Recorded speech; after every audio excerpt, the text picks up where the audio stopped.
बरं मथुरचं नियोजन कसं आहे?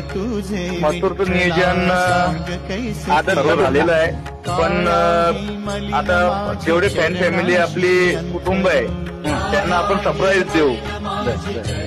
हा, या टायमाला थोडासा सिक्रेट ठेवलेला आहे, कारण की पैरेकरांना पण असं वाटलं नव्हतं, त्यांच्या तोंडातूनच ते बोलत होते तर आता आपला पैरा नक्की फिक्सच आहे ना. म्हणजे त्यांना विश्वास नव्हता बसत का आज मथुर त्यांच्या गळ्यामध्ये बोलतोय, नवीन चेहरा आहे.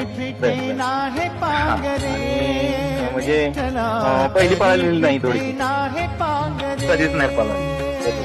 एक कारण की आता काय झालंय, आपलं नाईला झालेला आहे आदात आणि दुसरा असा मैदान ठेवलेला आहे, ओपन तर नाही ठेवला आपण. एकतर आदात मध्ये पडणार नव्हतो, पण आता मैदान असं पडल्यामुळं आपल्याला आदात या दुसरा जसा पैरा भेटेल तसा त्याच्यामध्ये पळायचं आहे.